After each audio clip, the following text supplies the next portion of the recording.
comunicação prévia, ela é legal por natureza. A ilegalidade é através do dissídio coletivo de greve, promovido pelo Estado ou pelo município, dependendo de qual é a greve, se é local ou estadual, agora é julgado, transitado julgado, não cabe mais recurso pelo Tribunal de Justiça do Rio de Janeiro. Temos isso, Renato? Não temos. Não temos sequer uma ação proposta pelo Estado do Rio de Janeiro contra a greve de vocês. Então, qualquer liberdade que venham colocar que a greve é ilegal, já foi julgada, a greve está perdurando mais do que deveria, quem define a durabilidade da greve, quanto que ela vai ter, a sua extensão, seus efeitos, seus objetivos, é a categoria. O nosso estatuto, por exemplo, do sindicato, é muito claro quanto a isso. A deliberação mediante uma assembleia, amplamente divulgada e colocada. A nossa lei de greve, a única lei de greve, eu vou tocar nesse assunto, ela fala que tem que fazer todos os pré-requisitos de greve, o 77, o 77 o faz. Então não tem nenhuma ilegalidade na greve de vocês. Aí eu vou até reforçar o que o companheiro colocou. É importantíssima a via judicial. Quando eu coloquei logo na minha fala de abertura, são complementares. A luta é complementar da via judicial. Por que eu estou falando isso? Um dos principais objetivos dessa greve é automaticamente o cumprimento não só do piso, como também do plano de carreira que está sendo modificado ou está sendo rasgado pelo Estado do Rio de Janeiro nessa conjuntura. O CEP tem ação vitoriosa em primeira e segunda instância para implementar o piso. Então não existe a ausência de ação judicial, por exemplo, promovida pelo sindicato. A portinha de acho que está dando diferença. Promovida pelo sindicato. Chegou ao departamento jurídico algumas demandas individualizadas, a qual já tem inclusive a implementação salarial do piso. Isso é ótimo, gente. Cada servidor, cada CPF pode ingressar com uma via judicial, uma coisa não impede a outra. Só que a implementação de uma medida em caráter individualizado é diferente de uma medida em caráter coletivo. A nossa maneira do CEP sempre foi abranger toda a categoria. Quem é filiado, quem não é filiado. Nós trabalhamos por todos, a educação é una. Independente da vinculação integratícia que você tem, se você é estatutário, se é contratado, se é municipal, a gente defende todo mundo. Nós defendemos uma educação justa e de qualidade, está lá no nosso artigo 2º do Estatuto. Então a nossa vida é para todo mundo. Quando o CEP entra com uma ação coletiva, de qualquer natureza, seja uma ação de greve, seja uma ação que o dissídio coletivo vai ser também proposto pelo CEP, ou uma ação que visa pelo cumprimento do piso, ou uma ação que visa pela morosidade da reforma no plano de carreira, qualquer ação que versa sobre convocação de aprovados de concurso, o CEP mais tem ação dessa natureza, nós sempre fazemos um cuidado para planejar o máximo possível de servidores. Só que ela tem um efeito mais complicado, que é o efeito do impacto financeiro orçamentário, o impacto de modificação de lei que o Estado ou o município vai ter que fazer. Então, qual é a consequência disso? Ações mais morosas, com mais cuidado por parte do Judiciário para implementar. A ação que o CEP tem, vitoriosa, de primeira e segunda instância, sobre o piso nacional do magistério, o Estado do Rio de Janeiro ele recorreu, ele entrou com recurso especial, está no Supremo Tribunal de Recurso Extraordinário, está no Supremo Tribunal Federal para ser analisado. Aí tem outra falácia. É colocado pelo Estado do Rio de Janeiro que o plano de carreira de vocês estaria suspenso. Qualquer implementação, modificação dessa natureza estaria suspensa em virtude de uma decisão do relator no Supremo Tribunal Federal. Não existe isso. O que foi suspenso? A execução do processo. É natural. É uma situação de precaução dada pelo ministro, acontece muito também em segunda instância pelos desembargadores. O que eles fazem? Para que não façam uma execução, para depois não está errada a execução, refaz tudo de novo, o impacto financeiro orçamentário está falando de milhões. É toda uma rede, 14, 15 mil pessoas de uma rede. Então isso é um impacto muito grande. Então quem normalmente, desembargadores de segunda instância do Rio de Janeiro, ou o ministro, tanto do STJ quanto do STF, quando chega um recurso dessa natureza, que envolve uma categoria inteira, e a modificação de uma categoria inteira, eles pegam, suspendem a execução enquanto se discute em judiciário. Suspender o plano de carreira, Renato? Não. O Estado pode fazer a adequação do plano de carreira conforme o piso nacional? Deve, para ontem. Não há nenhum impedimento quanto a isso. Isso é uma falácia, tem sido colocado, infelizmente, embasado no discurso de alguns procuradores do Estado, começaram a levantar isso na mídia, por exemplo, que o Estado estaria impedido de fazer a adequação do piso em toda a esfera de progressões verticais e horizontal do plano de carreira, em virtude de uma suspensão que eles conseguiram no judiciário, em relíquio. Não tem essa informação. Então, eles podem e devem fazer a aplicação do piso nacional no plano de carreira. Então, são essas falácias que atrapalham o movimento. E muitas das vezes os servidores ficam com medo de fazer um ato e podem ser descontados ou não. Agora eu vou entrar na parte do desconto salarial. A lei de greve, como eu mencionei, a 7783, ela é de 89. Nós temos um problema muito grave no Brasil, que normalmente quando se edita uma norma, e quando o próprio judiciário fala que carece de uma norma mais específica sobre o tema, nosso Congresso parece que trava, da tela azul, como o pessoal fala. Não tem uma lei específica sobre a greve no serviço público. Só tem uma lei de greve no ordenamento jurídico brasileiro, que é a 7783 de 89. E lá para cá não tivemos avanço quanto isso. Lá atrás, quando o legislador criou essa norma, ele pensava no serviço privado. E se você for ler cabo a rabo a legislação, a maioria ali é sobre o serviço privado. Só que aí veio o Supremo Tribunal Federal, mediante essa lacuna, e através dos seus julgamentos, fazendo súmula vinculante e tudo mais, ele acabou autorizando o serviço público, estou falando lá atrás da lei, 91, 92, logo depois da Constituinte, autorizando o servidor público o direito constitucional de livre associação, de livre manifestação e paratista, fizesse a greve. Então, houve lá atrás, já pacificado nos tribunais, a autorização do servidor público que fizesse a greve, e lá para cá não temos problemas quanto a isso. Os requisitos de greve, como está lá nos artigos da lei de greve, você faz uma ampla convocação, dá toda a categoria para participar da Assembleia, todos os pontos, Alessandra, então deixa tudo mais claro aqui para a gente, todos os pontos que estão sendo debatidos, a pauta que está sendo votada, tem todo o quórum de aprovação durante a Assembleia, tem que ser majoritária a aprovação dessa tabela e dessas propostas que foram apresentadas. Após toda a aprovação em Assembleia, discussão, criação de ato e ofício, o SEC notifica o empregador de 72 horas de antecedência, tudo isso é feito. Então, o que é discutido, Renato? Então, numa eventual ação de legalidade da greve, critério subjetivo da norma. Daí vem se teria a possibilidade de avançar uma negociação administrativa, que é subjetivo. Marcar reunião, pode marcar todo dia, mas é frutífera a reunião. E muitas vezes eu participo de reunião que a gente chega com toda a preparação documental para a gente fazer o contraponto na proposta do município ou do Estado, e quando vem dois servidores que não têm nenhuma preparação, sem documentos. O que a gente mais vê são reuniões que agora não tem nenhuma, a gente não tem dinheiro. Mas cadê a documentação que comprova que não tem dinheiro? Cadê a comprovação que tenha? Realmente essa dificuldade de fazer a implementação, cadê o dinheiro? Cadê o dinheiro? Não apresenta uma família. Isso, gente, eu tenho, como eu falei, eu logo em 11 redes, é praticamente semanal, a reunião com o Ministério Público, a qual as prefeituras apresentam Araruama, Pouco Tempo, Sabarema, não veio nada, não. Zero documentação probatória para que realmente faça jus aquilo que estão alegando. Falar que não tem dinheiro, todo mundo fala, mas cadê a prova que não tem dinheiro? Cadê a destinação? Cadê a aplicação daquele dinheiro que foi feito? Cumpriu os 25%, foi aplicado a verba de forma adequada? Cadê a comprovação? Então, nós, do sindicato, nós já estamos vacinados sobre isso. A gente não aceita essa discussão, a gente não aceita essa alegação sem prova, com prova sem dificuldade. Eu trago essa experiência de outra rede, né? A Maria Correia era rei de fazer isso, levantava, chorava nas reuniões, quando apresentava o documento comprovado. E sempre depois ações de improbidade, ações de devolução de 20 milhões de horário público, mas enfim, isso aí é outro papo. Mas normalmente quando começam a esconder e não tem uma transparência, já é um sinalzinho amarelo e vermelho ligado de que alguma coisa está acontecendo. Sandra colocou muito bem, o colocou muito bem o histórico miliciano, o histórico do Castro, e não legítimo. É um governo que eu acho que um dos maiores. O Rio é histórico, é Cabral, Tesão, mas temos cada vez menos transparência de apuração nas contas da rede estadual. E isso não sou eu que estou falando, é o DIES, são vários organismos que fazem avaliação e veem que não tem transparência na avaliação e na aplicação das contas do Estado do Rio de Janeiro. E os municípios não fogem à regra, tá, gente? Ou seja, como que a gente está realmente numa situação muito perigosa. A greve, Renato, ela pode ser descontada, eu acho que esse é um ponto-chave da paralisação. Pode. A prefeitura deve, ou o Estado deve? Não.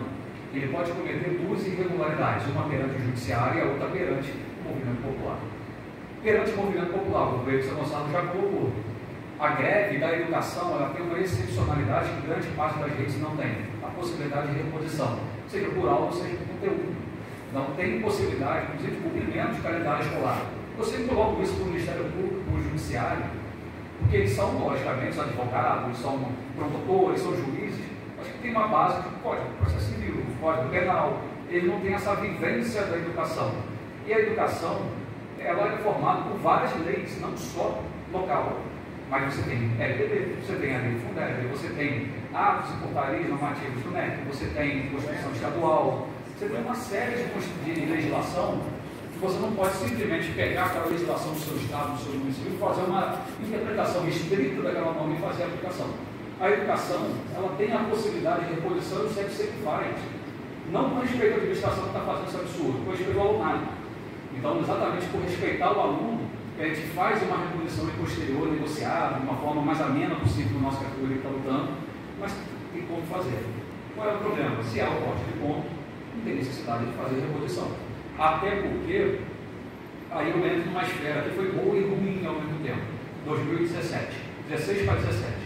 O Supremo Tribunal Federal, analisando o recurso que chegou na mão dele, mudou a interpretação da lei de greve quanto à necessidade ou não de fazer um desconto salarial mediante ilegalidade da greve. Até 2017, só poderia efetuar desconto salarial do servidor quando a greve fosse julgada através dessa ação que eu comentei para vocês no início, ela fosse deflagrada ilegal.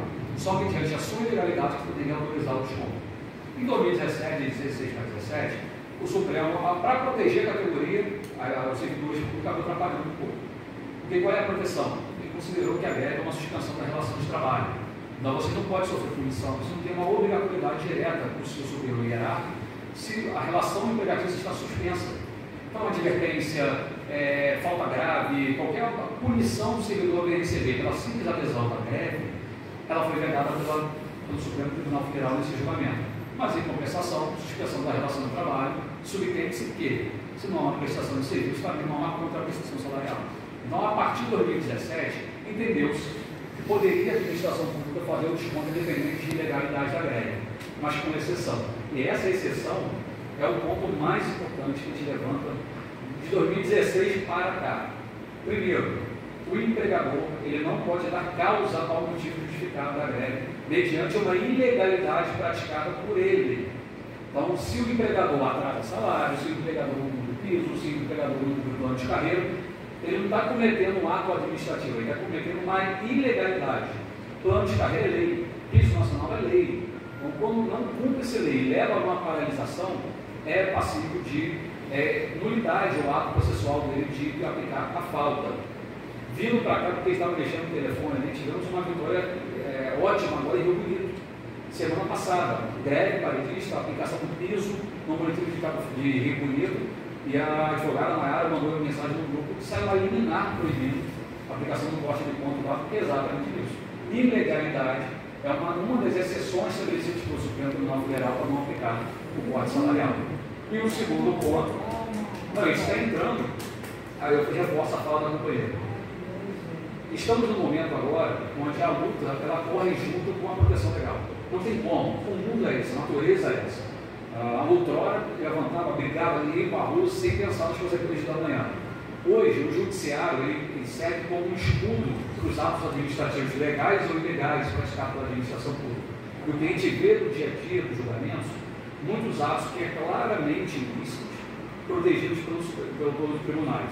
Seja ele para protelar, para ganhar tempo, ou seja para fazer uma proteção imediata contra o gestor público e por aí vai. Mas, por outro lado, se a gente também não entra com uma demanda, não provoca o judiciário, não ganha, não dá uma proteção para a categoria, ela fica rendida perante todos os ataques que vem sofrendo. Por isso que eu concordo, é um trabalho conjunto. O judiciário, com a pressão popular, com o movimento popular, ele tende a favorecer mais para a categoria. Por outro lado, se a gente não ficar de olhos bem abertos quanto aos atos processuais ali praticados, podem ser que proteja a administração de forma exacerbada. Isso é um monte. A aplicação do plano de carreira, por exemplo, a aplicação do estatuto, a aplicação do piso nacional, quase todas as leis, pelo menos a roda de rolo, já tem ação judicial em curso. E muitas das vezes você vê claramente a administração pública entrando com recursos protelatórios só para ganhar tempo, só para empurrar. O piso do Estado não foge à regra. Ganhou em primeira instância, você ganhou em segunda instância, ainda se eles levam para o Supremo. Tem alguma inconstitucionalidade, o Supremo só analisa inconstitucionalidade, tá, gente? Não vai analisar a prova. E analisa se aquela decisão de primeira instância e segunda instância feriu a Constituição, que são protetores da Constituição. Então o Estado levou a ação do piso para o Supremo para discutir. O Supremo, todo ano, ele se manifesta sobre o cumprimento do piso. Todo ano. Porque eles têm milhares de municípios aqui no Brasil, centenas, dezenas de estados, todos eles levaram, judicializaram quando o cumprimento sobre a legalidade, a constitucionalidade da lei do piso. Todos perderam, todos perderam. Está falando de uma legislação de 2008. De lá para cá passou inúmeras vezes pelo Supremo e todos perderam no ano passado. E o Estado do Rio de Janeiro, mais uma vez, meramente para ganhar tempo, empurra essa demanda do Supremo Tribunal Federal. Já sabemos que vai perder. Já sabemos, como o companheiro falou, é lei, cumprimento de lei. Em algum momento vai ter que cumprir. Então, a gente está com uma expectativa, sim, judicial. A gente sabe que a gente vai levar esse jogo em qualquer momento. Está aguardando só o julgamento do Supremo Tribunal Federal para a gente começar a execução, para falar, agora pague. E é isso que a gente quer fazer. A gente ganhou o reconhecimento do direito, agora só está faltando pague. E esse pague vai começar a qualquer momento, só basta o Supremo autorizado. Então, essa expectativa que vai, torcendo inclusive para esse ano, esse julgamento do Supremo Tribunal Federal pela aplicação do piso. O que a gente espera é que os atos de vocês não só acelerem o processo, mas também que faça o Estado do Rio de Janeiro cumprir voluntariamente, que essa é outra falácia. Falam muito que está judicializado, o município agora fala isso. Judicializou, acabou a negociação. Que agora não pode, tem que esperar o judiciário se manifestar. Uma coisa não impede a outra. O Estado do Rio de Janeiro, através da pressão popular que vocês estão fazendo, pode e deve fazer a implementação independente da ação judicial. Aliás, para ele é melhor. Porque se ele fizer a implementação voluntária, além de todo o dano político para a imagem deles, arquiva o processo. Então, a ideia é o trabalho conjunto. Temos que pressionar judicialmente, mas também pressionar politicamente. A ação judicial só obriga, né? Obriga a fazer a aplicação. Porque qual é a problemática maior hoje em dia? Ele foi para a mídia, fez toda a divulgação que iria fazer a adequação dos primeiros ministros para chegar no piso. Mas isso fere o plano de carreira. Porque o plano de carreira você tem progressões, que é estágios horizontais e mudanças de nível, de acordo com o tempo de serviço, de acordo com o aprimoramento. Quando você faz a modificação do piso, Saquarema não fugiu essa regra, tá, gente? Isso é uma ação de Saquarema discutindo isso. Porque Saquarema também foi a mesma coisa. Aqui foi através de decretos, né? Através de adicionais salariais. Para fazer o cumprimento do piso, você acabou rasgando o plano de carreira com as suas progressões e modificação de nível. Não pode fazer. Então, para fazer o cumprimento de uma lei, e lembrando, na administração pública, o princípio da legalidade é um norteador da administração. É um dos principais, ele tem publicidade, mas a legalidade é fundamental. Qual é a diferença, Renato, da legalidade para a gente, meros mortais, e da administração pública? Nós podemos fazer o que for se a lei não proibir. A administração ela só pode fazer o que a lei autorizar. Então ele fica vinculado à criação de lei ou modificação de lei para poder fazer qualquer ato que ele venha fazer. Ele não pode tirar uma ideia da cabeça e queira fazer a implementação. Além de fazer todo o estudo de impacto financeiro, sanitário, ver projetos e tudo mais, tem que criar lei para poder fazer essa implementação, ou modificar a lei, dependendo da sua necessidade. Então, eles têm que fazer. Então, a implementação ela vai vir. E a nossa ação judicial ela vai mandar fazer, mas é mandar fazer da forma correta. Não é só implementar o piso na sua base, mas também adicionar o piso no plano de carreira como uma situação definitiva, mudando o salário base, não é através de adicional, através de gratificação, que são medidas provisórias e temporárias que não são nem incorporadas no salário. O que a gente implica é, muda a tabela, muda o salário. Isso estou falando de Estado, gente, mas a mesma briga Araruama, a mesma briga da Saquarema. Então, esse grande parte do município do trabalho é a mesma briga. Fazer a adequação do estatuto através do plano de carreira, através da necessidade do piso nacional do magistério, que era desde 2008, e o judiciário, quando está favorável nas ações judiciais, ele deixa claro o seguinte: a lei é de 2008, já passamos de mais de 20 anos para fazer uma implementação adequada dessa norma, já deu tempo suficiente para fazer estudos de impacto financeiro sanitário, ver possibilidades e necessidades estruturais da carreira, já deu tempo suficiente. Na época, a previsão do Supremo, quando ele analisou a primeira ação de proporcionalidade, é que no máximo 5 anos após a edição da norma, o Estado e o município tivessem implementando. É o que mais tem hoje em dia, são municípios que não implementaram ainda, quase 20 anos depois. Alegando que não tem condição financeira, que não tem arrecadação, 20 anos depois, mais de 20 anos depois. Então, essa argumentação já caiu por terra. Então, por isso, grande parte das ações de cumprimento disso que a gente tem, pelo menos no nosso sindicato, no nosso 24 advogados, a gente ganha. Porque, como a doutora falou, é uma situação própria de cumprimento de lei. É a lei que está vigente, a lei não foi revogada.